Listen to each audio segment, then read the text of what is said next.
always say to my husband, I'm done. Like, I'm done. Like, I'm done with everything. Do you know what I mean? Like, I don't really want to. I love the hustle culture, but I don't like the burnout culture. Do you know what I mean? So, like, I want to work effectively and smart. Ready? All right. I have Nicole Light with me on a Riverside recording, which is a digital recording software system that we're using, and you are the first guest that we have doing this new venture this way. So thank you for being the guinea pig on the new 2.0 version of us recording a podcast. Sweet. Thanks for having me. Yeah. So Nicole, anybody that doesn't know who you are, how would you describe yourself just as like a summarized version of you? I build consumer product brands for a living. I am a mom of two. I have a new puppy that's making us all crazy named Sanka, and my husband. We all, live in this lovely house together. I work from home. My husband works from home, and kids are in school during the day, so it's nice. We get a lot accomplished. Yeah. So you and your husband both work from home. Yeah. Is that a challenge, or is that like you find that convenient, or is it like a pluses and minuses? I mean, honestly, we love it. Okay. Pandemic brought him home. It was hard when the kids were home, because everybody's trying to learn, everybody's trying to work. Him and I shared an office for a long time, but there's no natural light in the office. So being an artist, I need to have natural light. So I moved out into like our basement area, and it's been good. But I mean, we go to lunch together every day. And everyone always says, they're like, is that, like, that's weird. Like, you guys go to lunch every day together. But even when he worked in an office, I would drive to his office and we would go to lunch. And people just thought that was weird. But, I mean, we spent a lot of time together and we enjoy it. That's awesome. Yeah. I love that. That's cool. I mean, I love to take my wife to lunch. So that's a fortunate situation. Yeah, I like it. Awesome. Yeah, I've heard of other situations of husband and wife teams working home not so well. So you're one of the first stories that was good. You guys are in good shape. You're doing good. Some days he says, what's for lunch today? And I'm like, I'm not making lunch. You're gonna have to make your own lunch today. Yeah. So let's talk a little bit about your business. Well, actually, before we do that, let's maybe talk about. Let's go back to. We won't go all the way back. How about we talk about you in high school? Type of gal you were in high school, maybe what you thought you wanted to do in high school. Is it in line today? What it was like, what you thought you were going to be into it. You know what I mean? Like, did it turn out the way you thought? Let's go back to high school. What do you, who is Nicole at, let's say, 10th, 11th, 12th grade?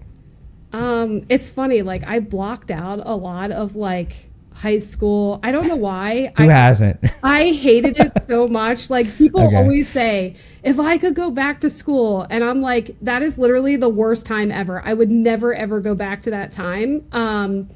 I just really struggled in school. I was like a C student. I hated math. I did not want to be anywhere. So like, I'd say probably my sophomore year, I kind of not stopped going to class, but like I would skip math class, and I would get called down to the office and they'd be like, oh, were you in class? And because I was such a good student, because I always did the right thing, that I was just like, yeah, I was in class the whole time. They must not have saw me there or whatever.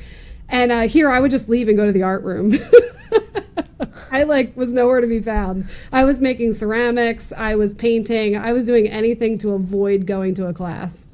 Was art like an outlet for you back then? Was that like, hey, this is a single person activity, I don't need to do it with anybody else? So like, what do you think, was that maybe a little bit of the what you were attracted to about it? I think so. Like, I think I was probably like avoiding a lot of things like in my home life growing up, because my parents got divorced, and like I wasn't like a big fan of my stepmom, and like there was just a lot of moving around, a lot of moving parts. So it was just easier for me to like kind of be by myself. And it was my way of like being with myself and doing something that calmed my mind, because I was always a person that like, I'm always thinking of ideas. My mind is racing 24/7. I wake up in the middle of the night with like great grand ideas. And it was the only time when like I could really like just slow my brain down and just kind of like be with myself. And it was even like in math. Like I hated trying to figure out like algebra because it was like very complicated for me. So it was easier for me just to go paint. I get it. I totally get it. You know, I've been a long time musician, and that's how I treated music back then. Yeah. Yeah. So that's cool. It's really, really cool. So you kind of kept to yourself, obviously very artistic. Yeah.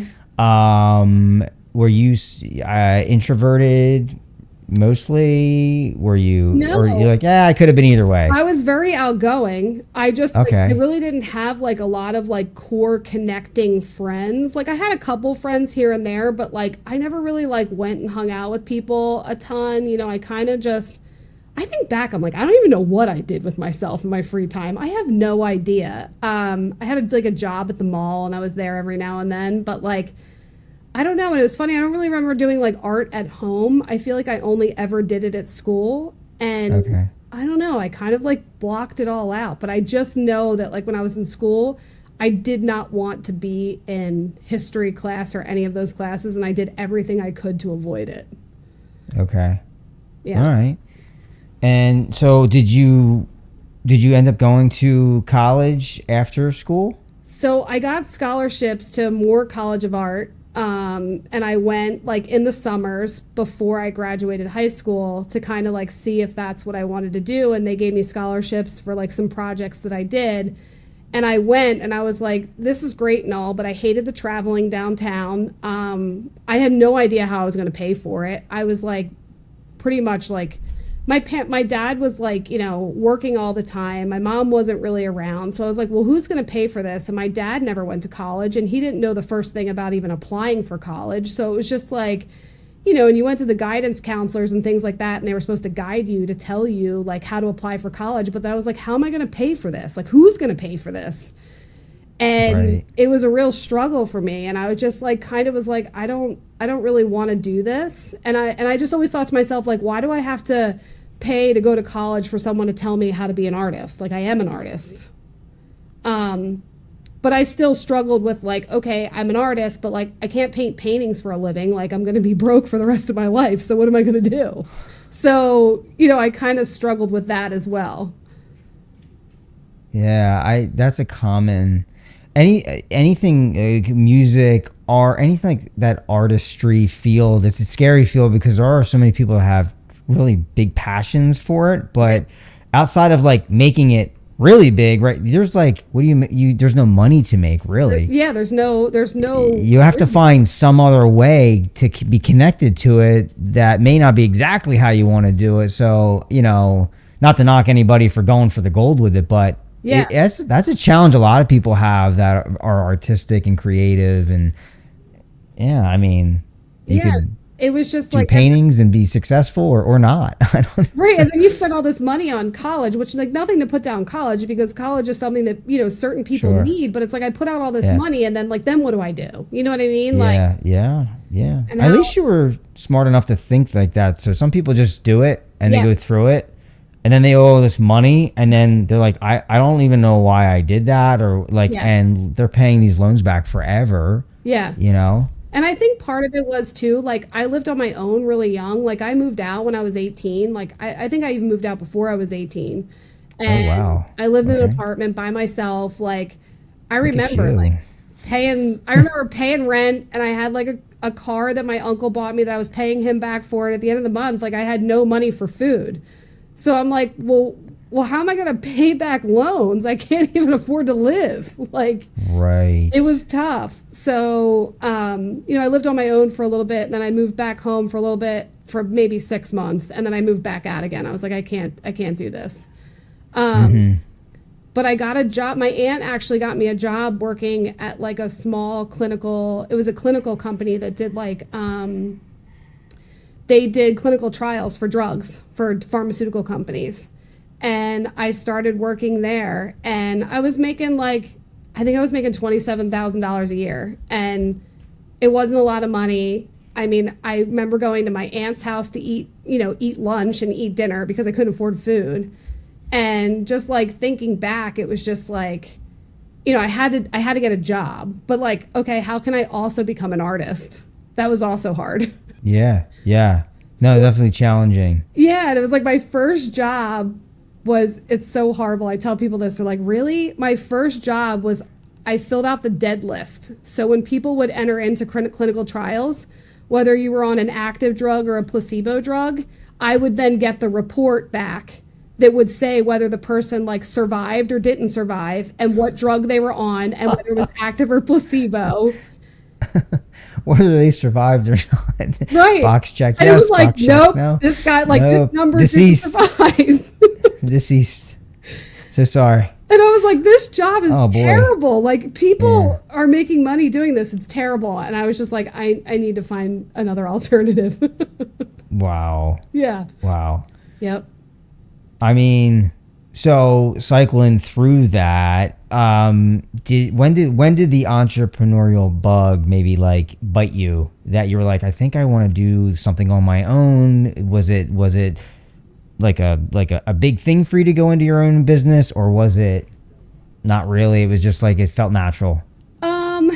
I think more so like it took me years to kind of get there. I always did like wedding invitations on the side. Like I always made money doing art, like wedding invitations or like just randomly making things out of wood or whatever it was, you know, but I never really like knew what I wanted to do with myself. And when I worked at that company, they had a design department that did like engineering of like tooling for machines.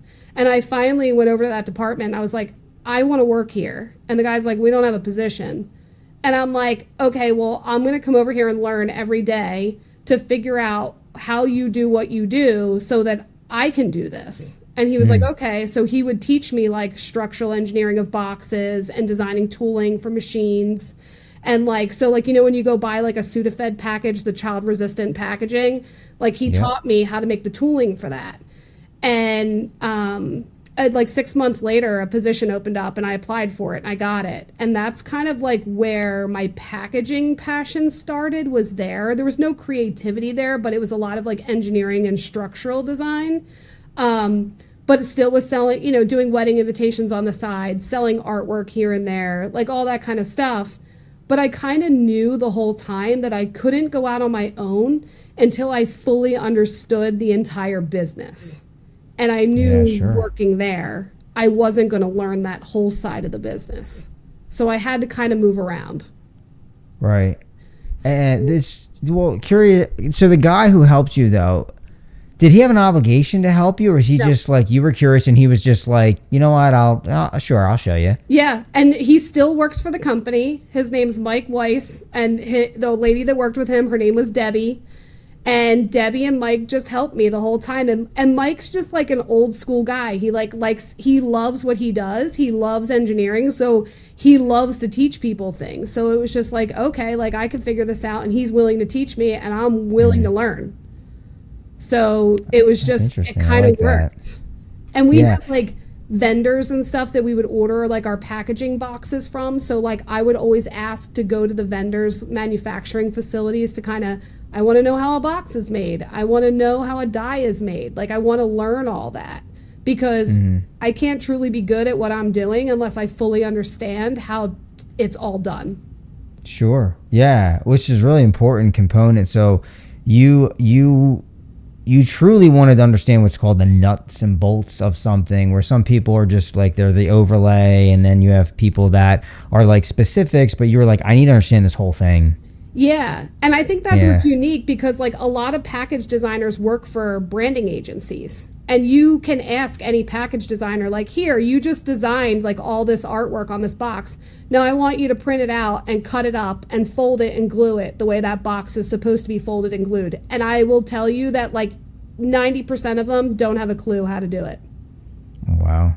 Which is like, how do you design something if you don't know how it works? Absolutely. That's a really great point. Really good point.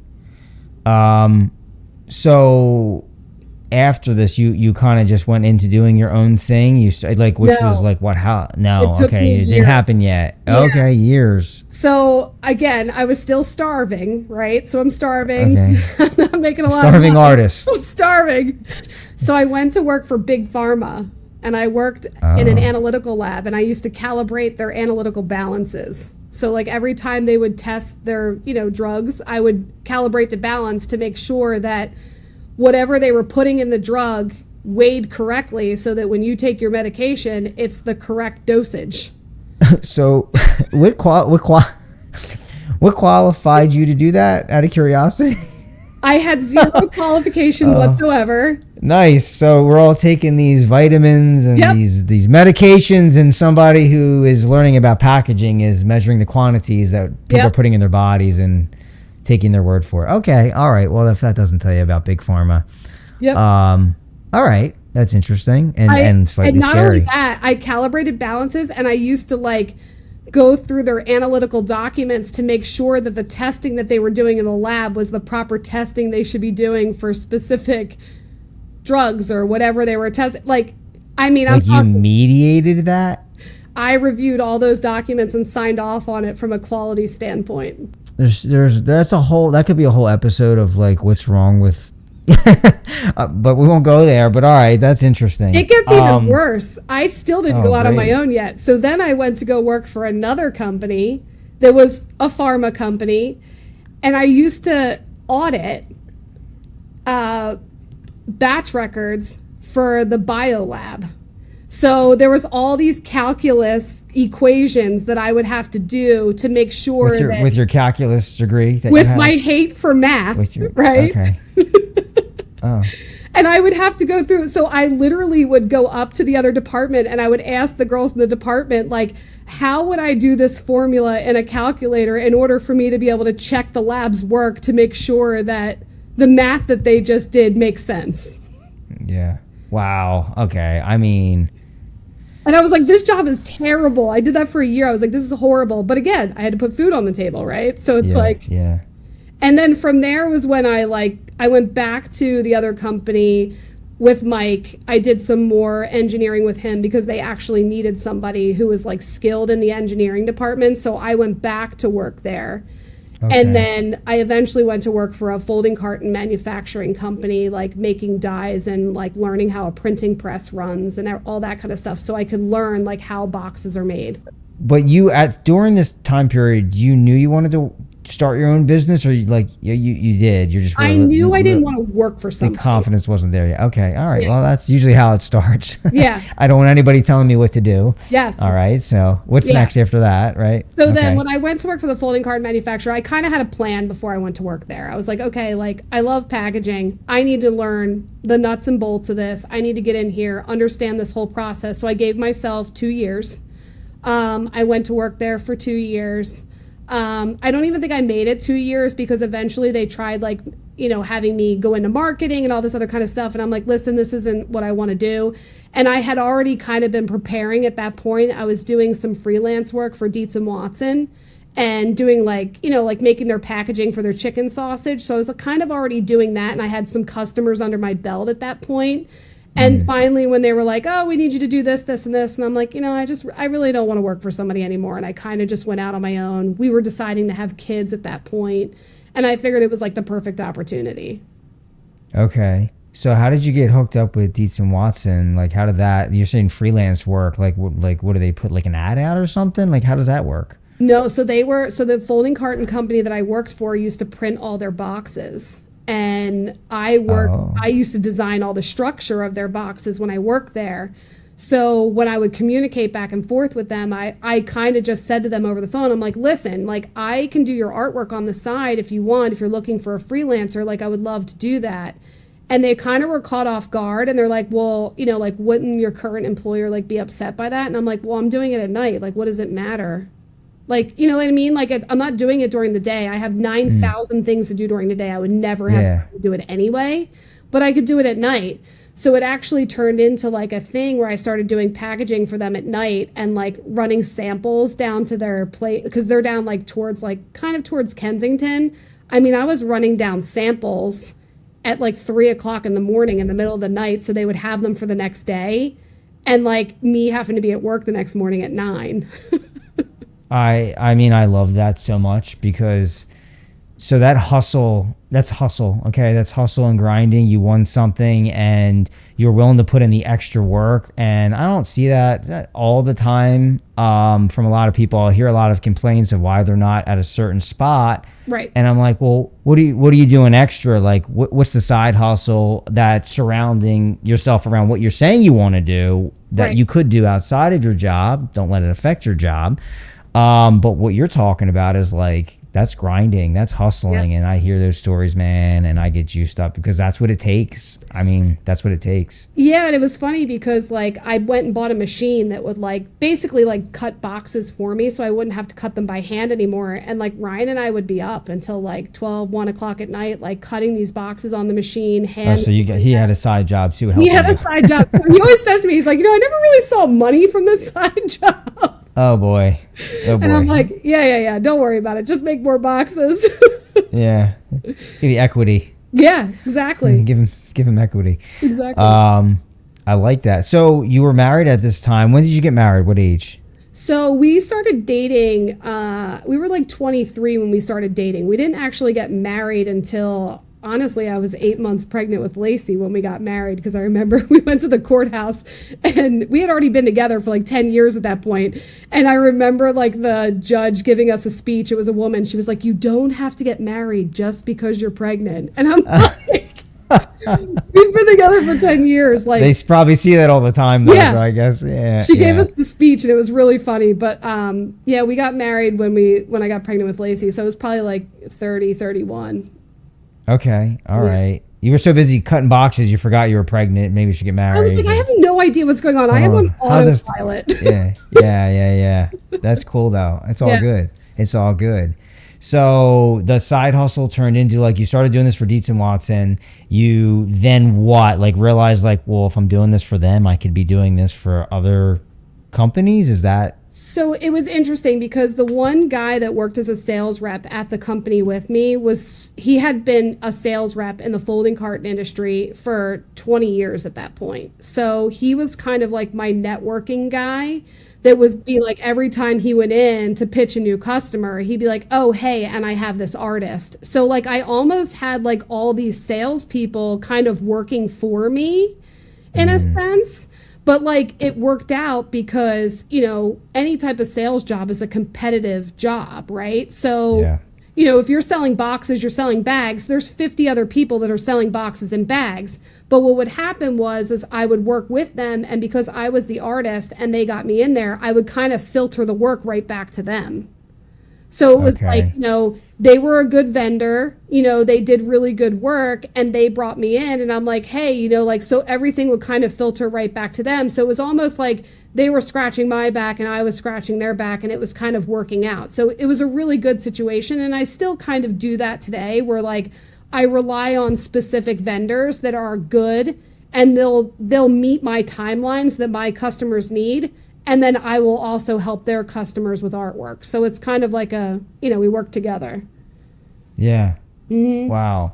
There's it's kind of funny. So like when people say they want to do X and they're like, well, how do I get there? Well, like maybe you start with this, and then like it snowballs into this, and then, hey, this just started working out. And it's kind of funny how like when you put the energy towards something, like it starts to actually come back this way to you. It does.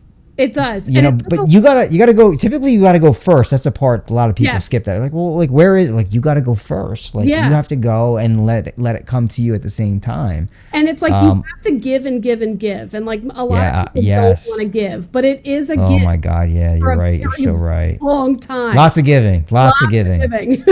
Yeah, a lot of questioning. Is it ever gonna come? Is that opportunity gonna come? Is that meeting gonna come? Is that call gonna come? Yep. I don't know. Who knows how true it is, but a lot of the books I read, it's like most breakthroughs, right, typically come right when you were about to quit, but you like didn't. Yeah. Right? Like you're at the edge, like how, like, oh, I can't take it. It's usually like that's like the barrier of entry to the next level. Yep.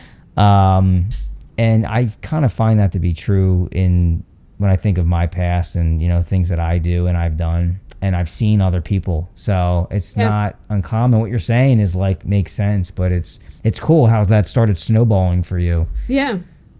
And it sounds like these people were able to rely on you, which is huge. Yeah. They knew like, hey, she's gonna come through. Yeah, always. And it's like, and they Yeah. call me for things that like, I mean, yes, I am a package designer, but now they know like, oh, we need a food photographer. Oh, we need, someone to create our sell sheets. We need somebody to create a deck so that we could pitch, for funds and, all kinds. So I create their decks and I talk about their brands and like all that. So like, it's full circle now. Like people come to me for everything, whether it's a display design or a deck or whatever it may be. It's like, I mean, really, when you think about it, it's just building a brand from, start to finish. So I want to get into that, and primarily, like that was like my goal. I want to talk to you a lot about the branding aspect.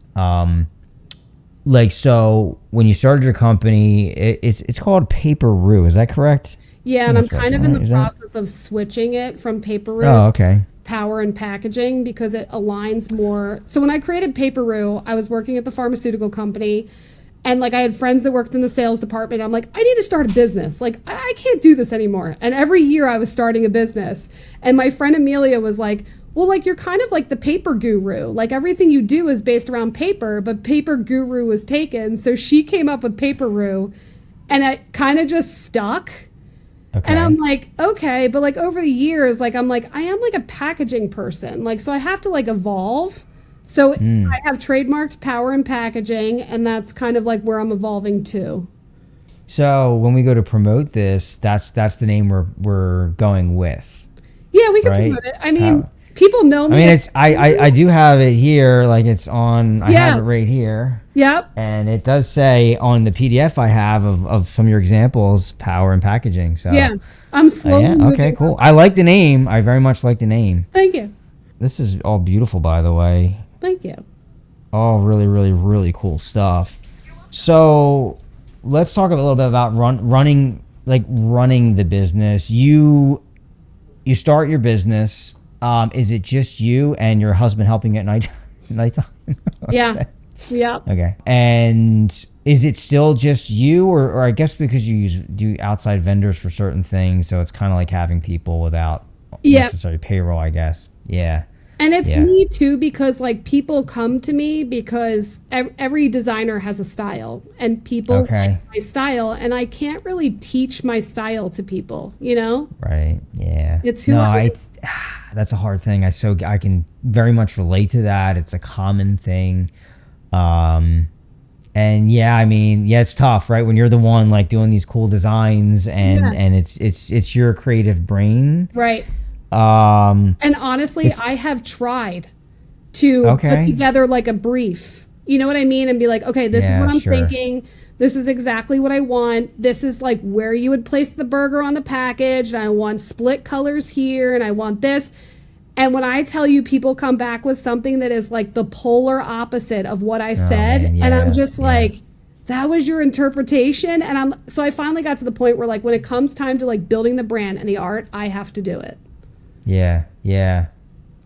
Guess what? That's okay. So like every business needs to figure out, well, what is it that I do best that nobody else can do? Right. And if that's what your deal is, and there's other things you can always offset to other people, maybe not in your business. I don't know what all the details of what you do, but like it could be your bookkeeping, it could be sales, it could be whatever, because hey, I need to focus on X. I'm going to outsource X. So there's nothing wrong with feeling the need. Like I can't delegate that part because literally like this is how I make my money, is like it's the creativeness and that's my thing, and there's nothing wrong with that. Right. I mean, like, if you're a boxer, you can't go hire out someone else to go box for you, right? You got to go box, right? So like you're the fighter, right? But you got a coach and you got managers and all that type of stuff. So that's what it is. Yeah, it is what it is.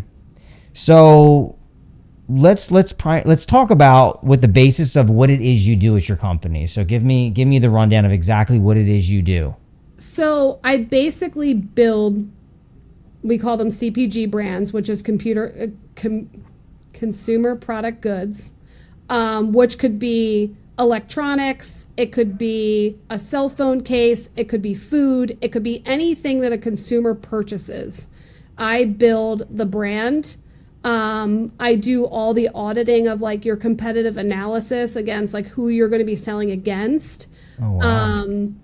To designing the logo, to building the brand, to designing the packaging, manufacturing it, and getting them ready for either retail or direct to consumer online. COVID kind of really pushed me into the food industry, specifically meat. So I know the meat industry very, very well. I have even launched. Should we be eating meat? Yes, but you should be eating meat from local farms only. Yeah. Okay. Yeah. But even down to like, I mean, I have built meat brands to the point where like I currently right now manage a guy's cattle up on his farm in New Jersey, and I send them out for slaughter and I send them out for processing, and I decide what cuts we're going to have, what cuts we're going to sell, what the market. This sounds a little deeper than just like I make the packaging for your meat. That's a whole different level. I know USDA very, very well. I know meat processing very well, very well. I know the whole manufacturing side of food very well, to the point where like Should we be eating anything? You should be not eating anything out of. We shouldn't be. We should stop. You heard it here. Just stop eating. Just eating fruits, vegetables, and animals grown on farms. That's it. Okay. All right.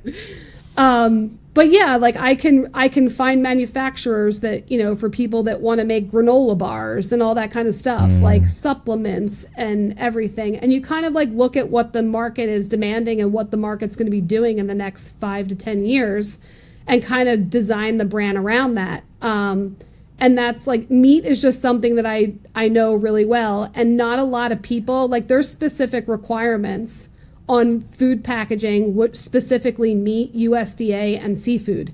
And I am very well versed in USDA and FDA from a food standpoint, which is like kind of unheard of, because like if you hire a package designer from an agency, they have no idea what's supposed to go on that package. I would not think that was a requirement. So if I hired you to do my packaging for, you know, my business, I would not anticipate that would be something you would say, hey, I also do this, and this. I'd be very confused by that. Right. And it's very hard to sell that, because people are like, wait, you don't just design the box, like you regulate everything too. And I have a USDA person that regulates all the packaging with me. Do you need like licensing for that to be like, I don't know how that works. Like, could you speak to that? Like for you to say that you're well versed in that, like they just trust what you say? How does that, like, on what basis when they're taking what you're saying, like, oh, I guess you said it, it must be true. Is that like, how does that work? So there's a whole CFR online, which gives you the rules and the regulations behind USDA, which is probably about, I don't know, 296 pages. And there's sections of that are specifically like how you're allowed to process meat, what you're allowed to do, what you're allowed to clean the facility with, like, and then there's a section on like what's allowed to be in packaging and how it's allowed to be packaged and all of that. I just know that document really well because I've done it for so long. And seafood is different from USDA. Like they're all regulated by different agencies. Poultry is regulated by, you know, USDA, but it's its own agency. But there's rules behind it. And then so I set up all the packaging and I follow all the rules based on the CFR. And then I send it out to the USDA guy that I have. And he then goes through a whole process of where he sends it into the government. They analyze the package. They'll come back and tell me where changes need to be made if I made any mistakes. And then it's kind of like a back and forth. And then once it's approved, you can't change anything on that package. It's done and it's ready to go. Wow. So even down to like, you'll notice when you buy your meat packaging, there's a seal at the bottom of the packaging. It's a round seal and it says USDA certified plant and it has a number. That number, there's a database online of every single manufacturing processing plant in the United States, and you can find out exactly where that product was made and who made it. Wow. Interesting. So everybody has their own seal. Everybody has their own number. So it's all regulated. Interesting. Mm-hmm. And why is that a hard sale? Because I feel like that's a competitive advantage. It is a competitive advantage, but it's very, like, I'll be honest, I've been in this industry for 15, 20 years now. I've never met anybody that understands USDA regulations like I do as a package designer. So like, it's kind of almost like I'm lying. Do you know what I mean? But then when we start to talk, they're like, oh, wait, like, not to be gross, but she knows how to clean a cow carcass. Like, why would she know that? Like, and I do know all that because you know what I mean? So like when we start talking the talk, they get it. But it's hard to sell it initially because if we're not talking face to face and I'm either emailing you or I'm reaching out to you, like it's hard for me to sell that because it's truly based off of the conversation that we have. Yeah. I have like 12 ideas for you that we could talk about afterwards of like how like okay. I'm down. Yeah, because I feel like that is a big deal for you to help you like, man, really step the game up, because that sounds like there's a gap there, so there's not a lot of people doing it. It's tremendous value there, so you gotta like, man, we gotta get that out there that you have that. Really, really cool, and I love that you educated yourself. Why did you educate yourself on that? If everyone else isn't doing that and it wasn't necessary, what made you want to understand that so much? Because nobody else knew it. Okay. Like I want to know what people don't know. Yeah. Okay. I hope everybody wrote that down. That's that's where opportunity is. It's where, you know, it's hidden. Sometimes it's just hidden, right? Or it's hard. Okay. Right. That's the other one. It's hard. Not a lot of people are doing it because it's hard. That's called an opportunity. Right. So very cool. Very, very cool. So was it always just, is it primarily food now? But it was other things before? Cause I see, I hate to do this to you, but like you might have to do a little bragging, cause Lauren wrote special names down here of a couple celebrities and stuff like that. Kevin from Shark Tank. Is that what? Yeah. Yeah. I do some stuff with Kevin Harrington from Shark Tank, and that's like random stuff, you know, like it could be, I mean, one of them was like an applicator that like went on a toilet and it was called, you know, Toilet Fresh, that like would keep your toilet fresh in use when it's not, you know, like you clean every 2 weeks or every week or whatever it may be. And then like you just keep this in your toilet bowl, and they sold it at like Bed Bath & Beyond for years. But like things like that, you know what I mean? Like not food related. I designed a nail polish line for AJ McLean from the Backstreet Boys. And I also designed, there's a woman who is the vocal coach for Justin Timberlake. And she does a couple other like celebrity, she travels with them. And she developed this system called the voice straw, which is basically like a straw that goes in water and you blow into it. And as you blow into it, it moisturizes your vocal cords. So it allows them to hit much higher tones. And this is the other thing. I end up knowing things about people's products that no one would ever normally know, because I need to know it in order to be able to design your brand. Like, I have to be able to convey to people what this is, so I got to learn about it. But she just launched the voice straw, and I designed her entire brand for that and the packaging. We had that made overseas, but I even down to like having the straws manufactured at different thicknesses and all that. Like I put all that together, you know what I mean? Like, and truly understood like the diameter of each straw. And we had them made in China, and they're steel straws. But, you know, my factory made them. They designed I designed the packaging. They manufactured the packaging, and then they sent it over here all in one unit. And then she sells it from Utah. She sells it online from Utah. Oh man, really, really cool. How did you even get hooked up with, like, how did these people find you? Or did you find them? Believe it or not, like I believe in like manifesting. Like I totally believe in manifesting. And I actually just told my kids this story the other day. I designed a nail polish box, actually this one right here. I designed that nail polish box when I worked for the folding carton company, and it won an award. And it was for a company called Polychromatic.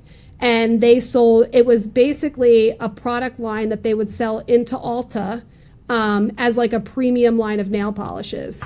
So I designed this product, and it was great. I left the folding carton manufacturing company, and it won an award. And I was like, can I write about this on my website? And literally no one from the company replied back. So I'm like, I asked for forgiveness later.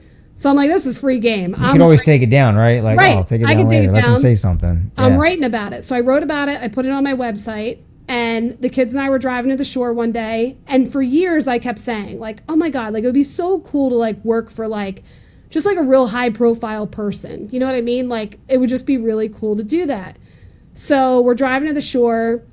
This was like 6 months later, and I got a phone call from a guy who was like, hey, did you design the polychromatic box? And I was like, yeah. And he's like, oh, he's like, my name's Josh. And I'm like, nice to meet you. And he says to me, do you know who AJ McLean is?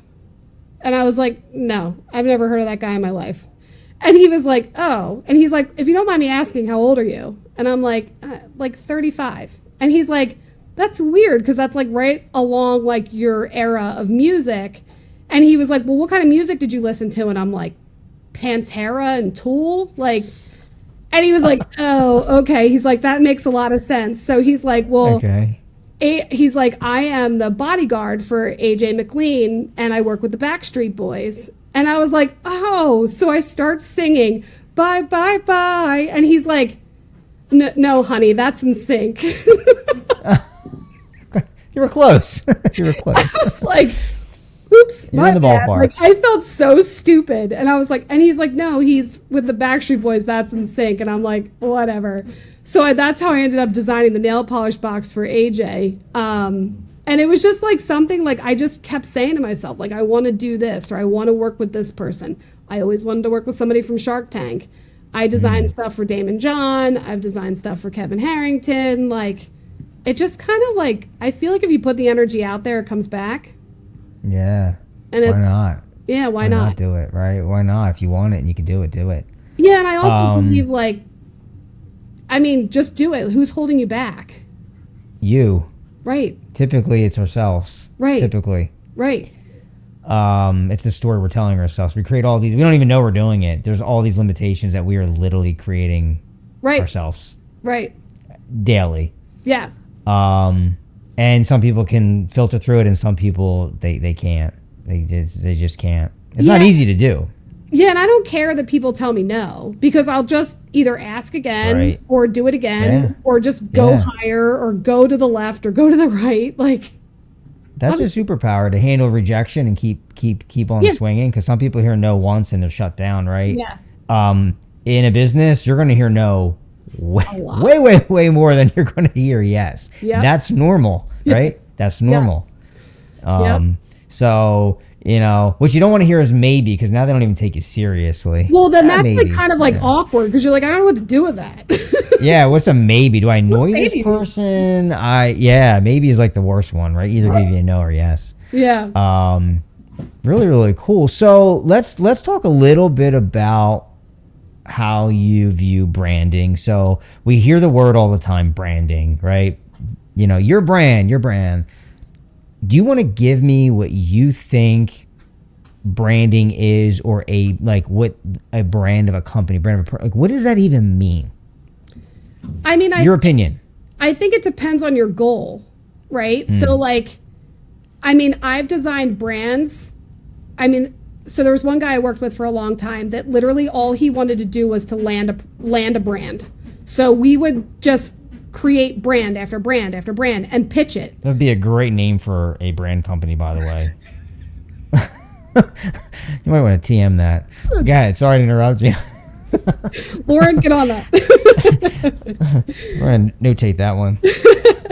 We're gonna tag that up before we release this. Go ahead. Sorry. I think that like it just really boils down to like what is the goal? Because really his goal was like we had manufacturers. I mean, let's be honest. Every product out there has either been made before by somebody else and it's just a rebrand, or they change the formula a little bit and then launch a brand. So there are things out there that are custom designed by people, that are engineered by people, but at the end of the day, everything is a rebrand of something else. Or you're so close to your competitive market that really the only thing that makes you stand out is your branding.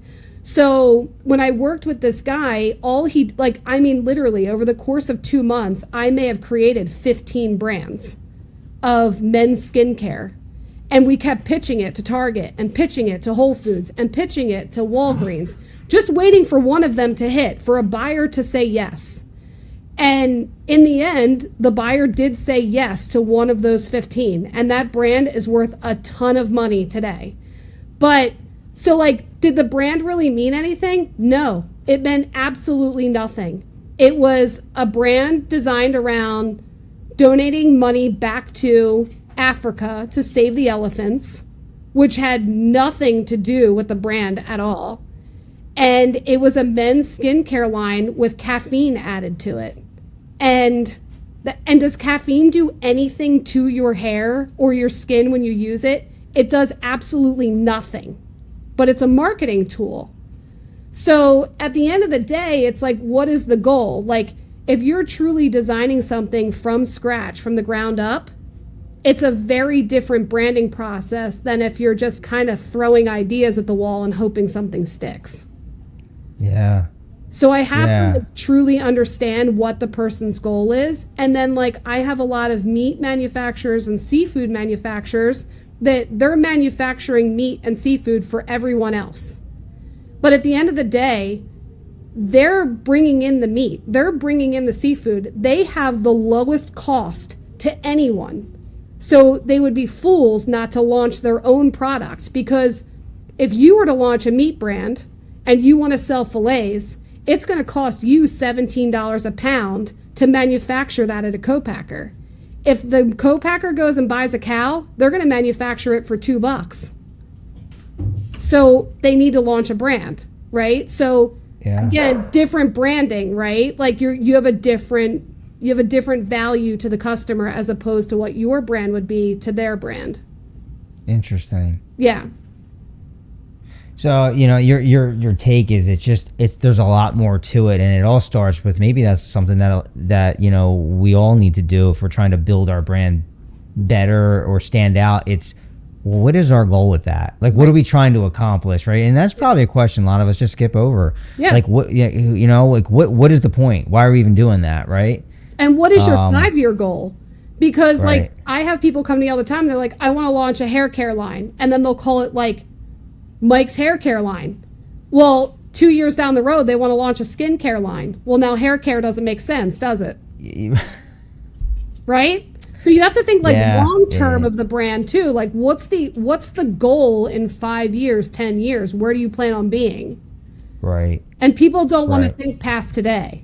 I feel like in today's world, it's getting harder and harder to even do that, right? It's like, man, someone tells 3 years from now, you're like, oh my God, it might as well told me 100 years from now, because things on a daily basis go so fast, you don't know what's going to change. You're so afraid to commit to what you say you're going to do 3 years from now. Right.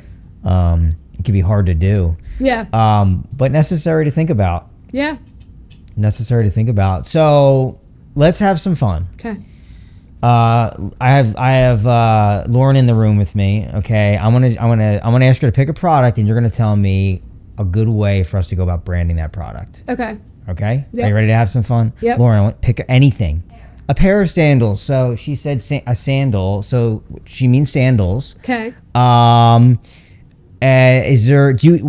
that's what I'm going to say. Now you throw me the questions that, you know, I got to throw back at you so we can actually build a brand for these sandals. Oh, good Lord. So I have like 100 questions. Who are the sandals for? You know, what is their... Who are the sandals for, Lauren? Men. Okay, they're men's sandals. Okay. What is their purpose? And they're meant, their purpose is for hiking. Men's hiking sandals. Men's hiking sandals. All right. Okay. You're asked her to break a sweat. All right. So what I would typically ask the customer is there anybody else out there making hiking sandals? Who's your competitive market? So let's say that there's two other companies, and one company is they own the market. The other one's like just there, okay? But like we want to be top dog. So if you want to be top dog, you're going to be dumping most of your money into marketing, because you're going to have to outmarket them online. You're going to have to outdo their ads. You're going to have to outdo everything. So we're going to need to find another competitive way to kind of get this sandal out there while trying to take that market. So, you know, I would ask who, you know, what's your guy? What's the guy who's wearing this? Is it somebody that would normally shop at REI and he's hiking? Is he normally wearing Balenciaga and shopping? Is he, you know, does he not really? You know who? I'll tell you who the guy is. The guy's the guy that like likes the look of these hiking sandals, but never is probably going to go. But hiking. Never hikes. Yeah, that's the guy that's going to buy these sandals. So we're going for the fashion statement. So really, this is like a look brand, right? Like I want to look. Yeah, it's a look. I want to look the look. A lot of people wear running shoes now, but most people don't run. Yes. Okay. Similar, right? Yeah. Okay. So yeah, I mean, I think that, then we're going into like more of a modern market because people like the simplistic look. So the styling of everything is going to matter, what those sandals are going to look like, what colors you pick. And then we come up with like a cool creative name and people used to come up with names of brands that like, back in the day when the phone book existed, everybody tried to make the name of their company like ABC Contracting, right? Because A comes up first. Like this, right? This doesn't happen anymore. Clever. Exactly. Clever, but okay. But like 5 years from now, you might want to make like some really cool hiking shorts for the guy that's never going to hike. So we don't want to call the company a sandal company. So we're going to have to kind of think of like a really cool, great tip right there, mainstream name that's going to be like men's apparel, men's accessories kind of thing. Okay. I really like branding that is like completely unrelated to the product. That's kind of like fun, new and trendy and like modern. That's like something I would want to wear on clothes. I would want to wear the branding. So then we would kind of come up with like the name. I would design the logo, all that kind of stuff. And then we talk about where are these being manufactured?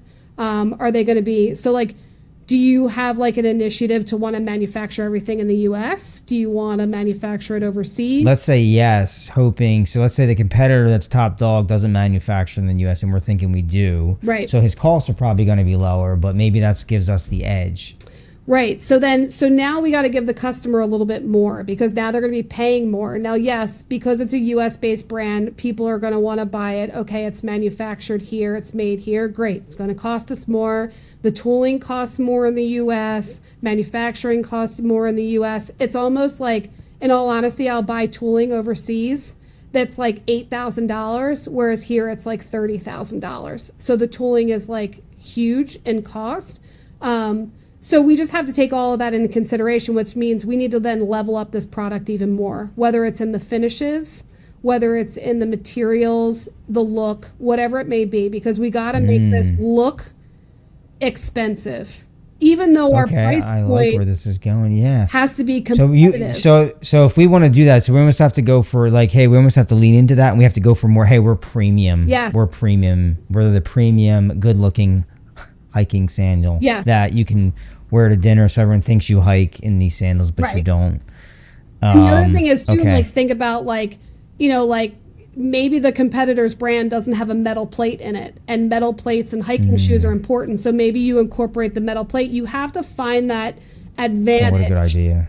Over the competition, right? What is the advantage over the competition? Maybe it's the strap, maybe it's, the metal plate in the shoe, whatever it may be. You have to find that reason, even though you're in the same price point, you have to find that reason of why they're going to buy yours over theirs. And it usually it can't just be looks. Looks is so there's a lot to think about. I want to be top dog in sandals, and I want to go after the competition. Okay.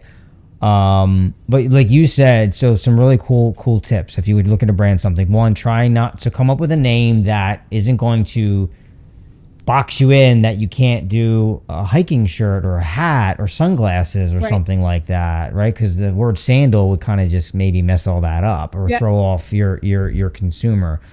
And then figure out who is our buyer, right? That's a common thing, but maybe not everybody thinks about, well, everyone's going to buy them. Well, no, not everyone's going to buy them. So let's like who's really who are these for? Right. Like who is going to buy them? So you really got to ask yourself that question. Who seriously is going to be my customer? Right. And then at that point, so how important would you say the quality of that product is? Because there's a lot of stuff on the market, right? And maybe something performs better. And I see this a lot. Like you might buy an off-name brand of something that actually is better, but yet everybody knows about this. In my business, it happens all the time with windows and doors. They know this one name that owns the market, but the reality is I can tell you 10 other brands that are way better. Right. But everyone knows the one name. And everyone knows that one name because I always tell people when you start a brand, it doesn't matter what it is. If you're not putting $1 million into your marketing in the first year, you're not gonna compete against the top dog. So, and I'm saying like $1 million is like bare minimum. Like you should be putting, if you want to compete with the top dog, you better have good marketing, good ads, and you're probably going to spend about 5 million in your first year. So if that's not in your budget, then I usually say to people, okay, let's look at the brand in a different way.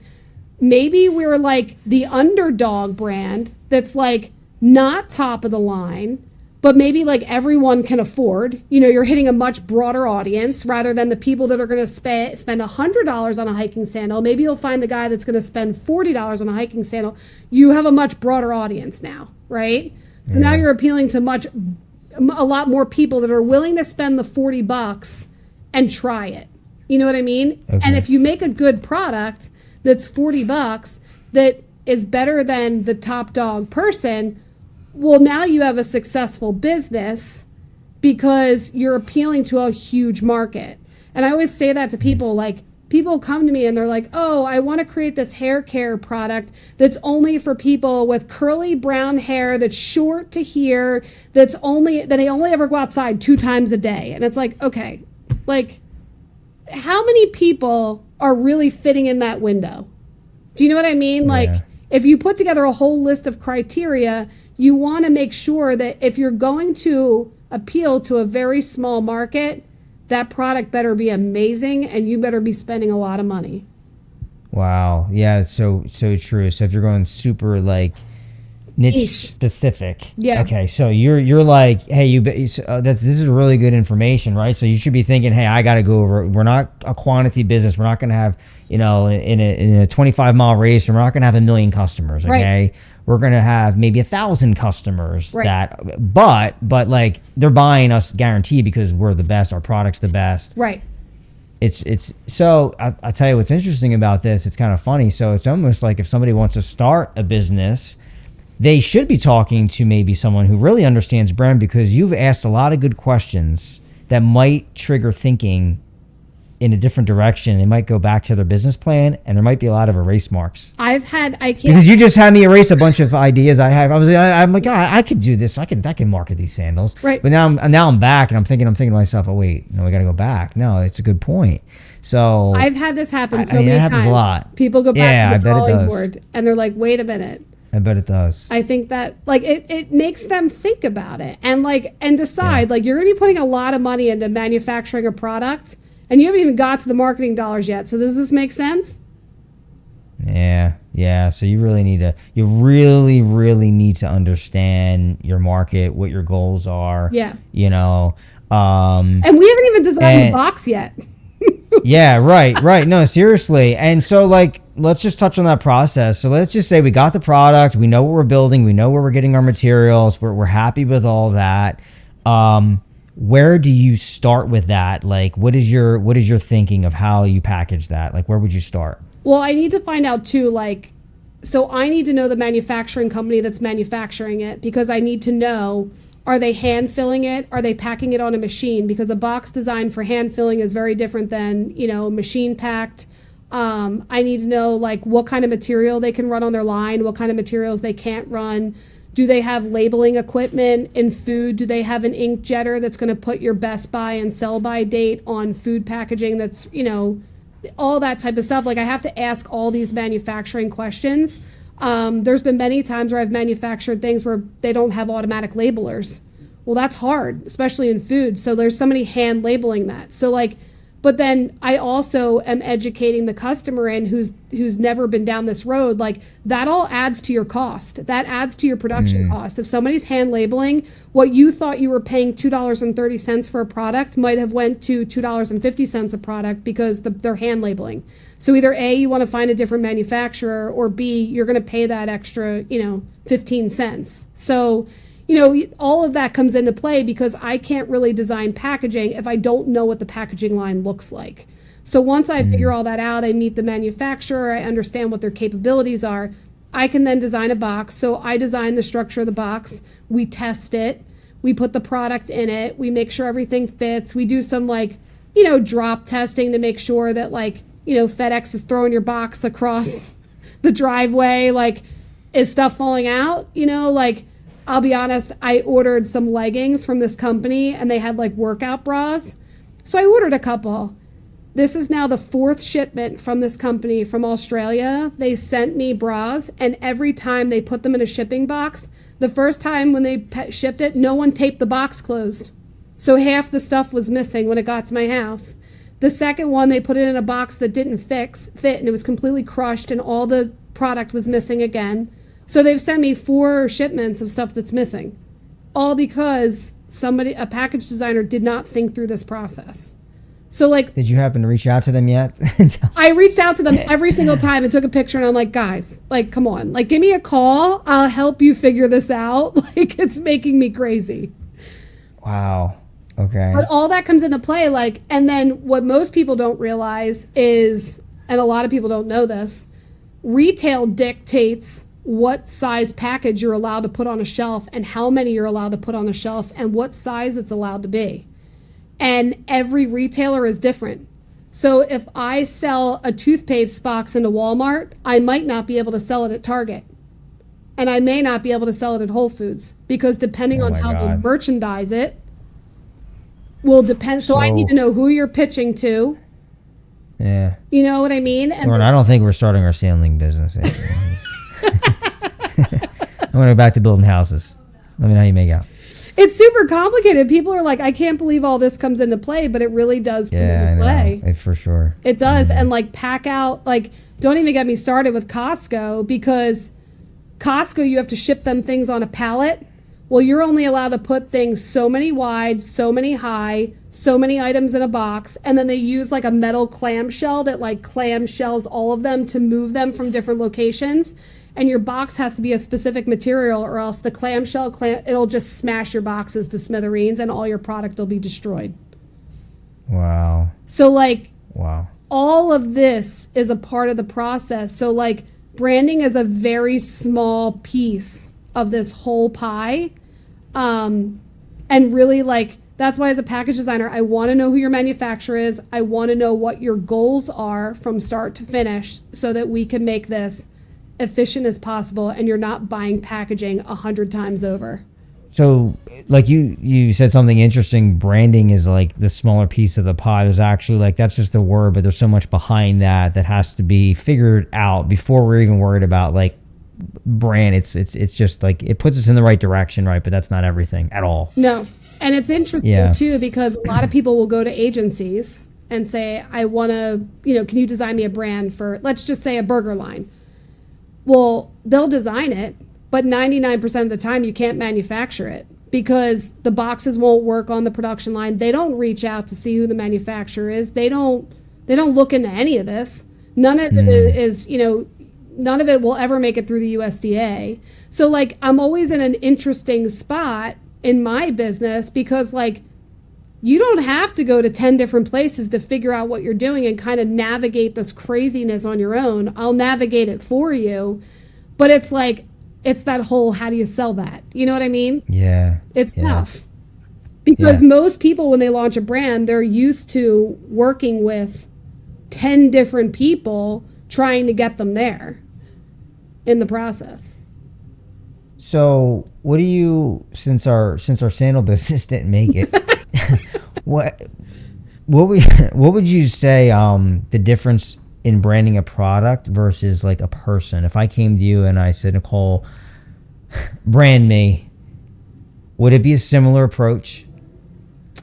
Yeah, I think it's a much simplified process, but it's like, who are you at your core? Do you know what I mean? Like I am an artist at my core. You are a builder at your core. So if we know who you are, it's much easier. One of the things that I always found interesting, that I always said that I was very good at, is kind of like knowing what people's specialties are. You know what I mean? Like I could talk to a person and know them for a very short period of time and be like, okay, I could build you into this business model. Like I could literally, like I always say to people, why don't you launch a business?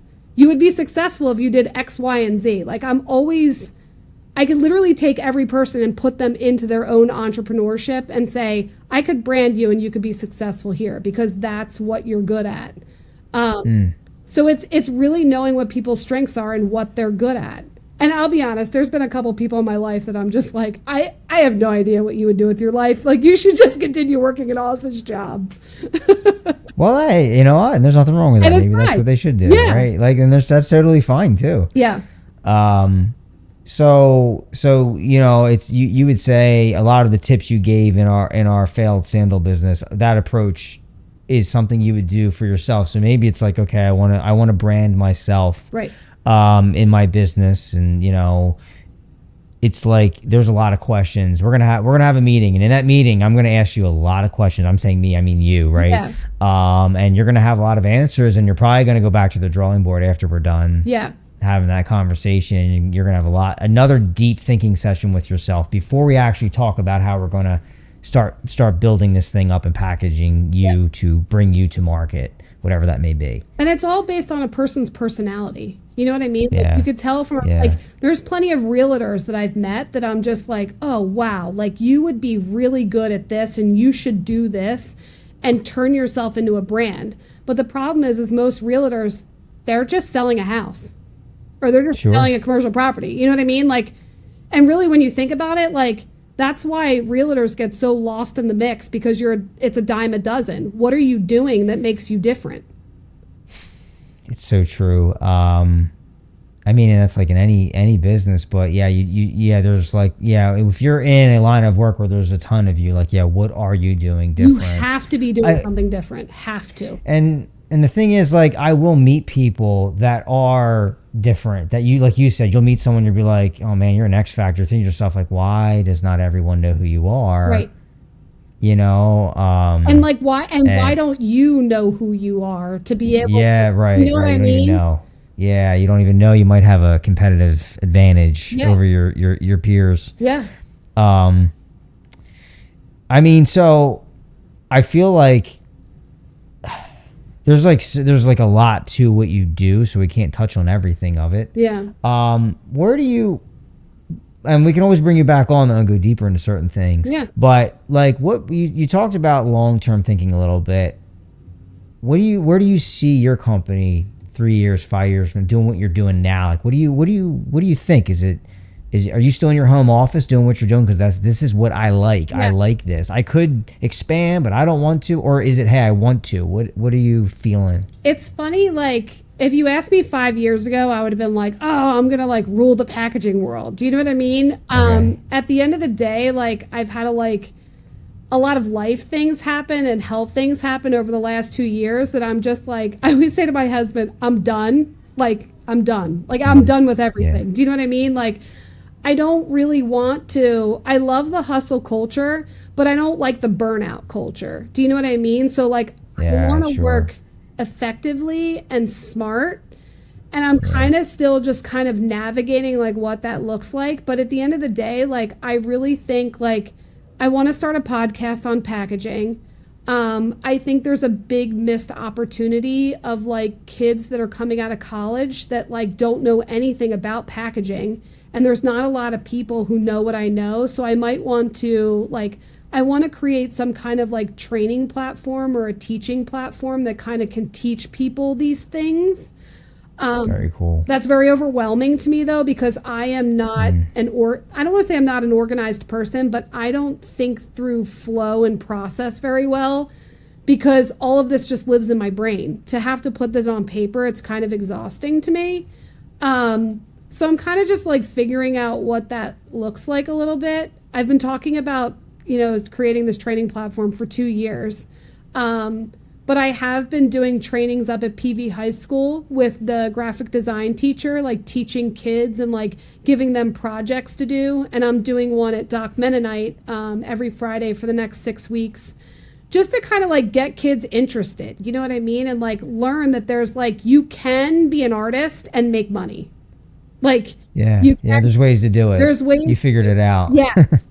So I don't really know. Like, I do know I never want to own an agency. I don't ever want designers. I don't ever want copywriters and all that kind of stuff. I just want to stay solely and independent and take on the projects that I can. And I love working with manufacturers. So I think that's probably a big part of, what I'm going to build. But I don't know. I don't really know where I want to be. And I think that's probably just because of where I've been the last 2 years. Okay. Interesting. I mean, I like it because you know, everyone always thinks I gotta double my revenue or I need to grow my team 5 times. We had another episode recently with another business owner, and one of his goals was to double his revenue, which is cool and that's fine. I'm all about that. Yeah. But I think some people say it just because they think they're supposed to. Yeah. And maybe not asking the question of like, well, what do I have to sacrifice to have all that? Am I sacrificing a lot of like quality of life or things I enjoy doing? Right. So I'm building this great thing and I'll be this miserable person to eventually I'll just try to figure out how do I get back to doing what I used to do before I had all this. Yeah. I did it because I thought I had to. Right. And it's cool that you have the ability to, you know, have that conversation with yourself and know like, I don't necessarily want that. Yeah, I don't want that. And I want to diversify. So like I want to have multiple streams of revenue where I don't have to work super hard at every single one. Whether that's, you know, consulting and then me doing package design for manufacturers and me, you know, selling materials or whatever it may be. I want to have multiple streams and I've always had multiple streams of revenue. Even back in my broke days when I was hungry, I was making wedding invitations. Like, you know what I mean? Like at the end of the day, I just want to find a way to where I don't want to work hard forever. Yeah, I mean, hey, it's that's why a lot of us go into business where, you know, hopefully it's the leverage is, you know, working in our favor after a certain hump, right? Yeah. So it makes sense what you're saying. Yeah.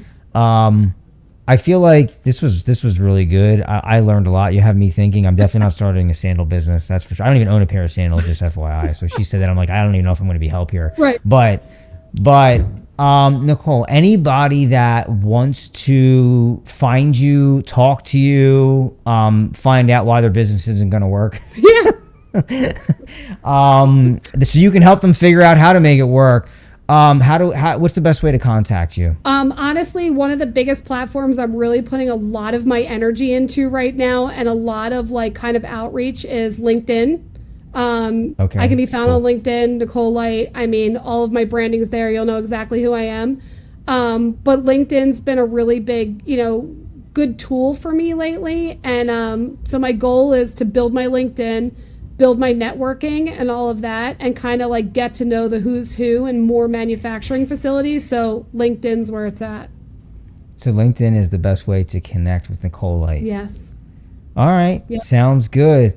Nicole, this was awesome. Probably going to get you back here and maybe we'll have other follow-up conversations because you're talking, I got ideas and all this stuff. So, and that's actually why one of the reasons why I do this, the networking, the creative juices get flowing. So it's really cool. Yeah. And I very much appreciate you being here and taking the time out on the Michael James podcast. Yeah. Thank you very much.